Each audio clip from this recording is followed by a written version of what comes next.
The Republic Act 11223 o ang Universal Healthcare Act, ayan na, ay nagbibigay ho Abot. o ng abot kayang dekalidad at comprehensive health services sa mga Pilipino to obtain oral health service. Kasi ang mahal eh. Mahal kasi talaga. Diba? Magkano Let's magpalinis be ng honest. ngipin ngayon? 500? 1K? Mhm. Ganun. Kaya kahit papaano, meron hong isang, magandang balita. No, dahil sulit ang ating pangungulit. Yan ho ang binabanggit ni Senator Christopher Bongo matapos na ipangako ng PhilHealth na simula sa darating na Disyembre o bago pa matapos ang taon ay magbibigay ito ng dental benefit packages o benepisyo para sa mga oral healthcare ho ng bawat Pilipino. Sinabi ito ng PhilHealth sa pagdinig ng Senate Committee on Health kamakailan na kung saan chairman ho si Senator Bongo. Wala pang linaw kung magkano ang sasagutin ng PhilHealth sa dental package pero ayon sa Senador, basic services muna ang ipinangako ngayon ng PhilHealth. Kabilang na ho rito ang consultation, di ba? Ang cleaning, ang palinis ng ngipin. Yan. Sa mga nagdaang pagdinig, sinabi ho ni Senator Bongo na maraming mahihirap na Pilipino ang hindi nagpupunta sa dentista dahil takot gumastos. ayan. Ang problema, Ang problema po ay simpleng pagpapabaya sa ngipin ay maaaring mauwi po sa malubhang komplikasyon na makakaapekto sa kabuhayan lalo na ng mga may hirap. ayan.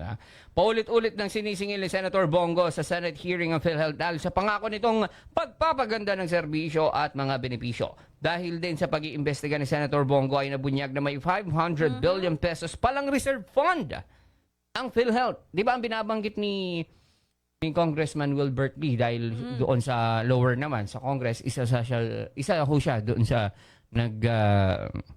ano yun tawag doon? Bubusisi doon sa budget ho ng Department of Health. And syempre sa ilalim niyan yung PhilHealth. Yes. Ang reserve pala na kailangan is 200 million taon-taon.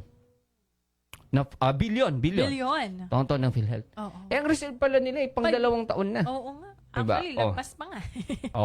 Kaya tanong ni Senator Go sa PhilHealth, bukod sa linis ng ngipin, hindi nyo ba kayang sagutin ang pustiso ng mahihirap na Pilipino? Diba? Magkano ba pustiso? Wala akong idea. Hindi pa ako. Dalaw-dalawang dental clinic natin. Pasyalan mo nga mamaya. Pasyalan nga natin mamaya. Let's just ask, no? Dito sa ating mga kapitbahay ho natin. Oo. Magkaroon lang tayo ng idea. Yes. Oo. Diba?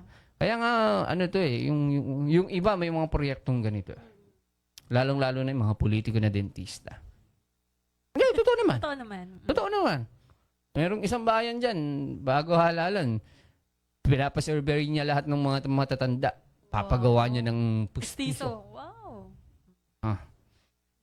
Panawagan naman ng Senator Bongo sa lahat ng Pilipino, huwag pumayag na hanggang pangako lamang ang PhilHealth at bantayan bantayan ng PhilHealth hanggang tuparin ang mga pangakong ito. Pakinggan nun natin yung bahagi ng pahayag ni Senator Bongo. Huwag nyo na po tagalan. Ilisan nyo na po. Nagkaroon na tayo ng third hearing dito. Wala pa kayong ginagawang pagbabago sa PhilHealth. Puro kayo pag-aaralan ko. We will study. Andun yung pondo eh. Buti sana kung wala kayong pondo. Balik nyo sa tao. Balik nyo sa mga mahirap. Ayun. So, di ba? May 500 pondo naman pala eh. 500 billion. Di ba? 500 billion na pa. Higit dalawang taon Yes. na reserve fund yan. Sana ng PhilHealth. magamit. Oo. Diba? Ang Sana daming magamit. mga Pilipinong nangangailangan po nito. Tsaka doon natin mararamdaman siguro bilang miyembro ng PhilHealth. Tayo miyembro ng PhilHealth. Yes.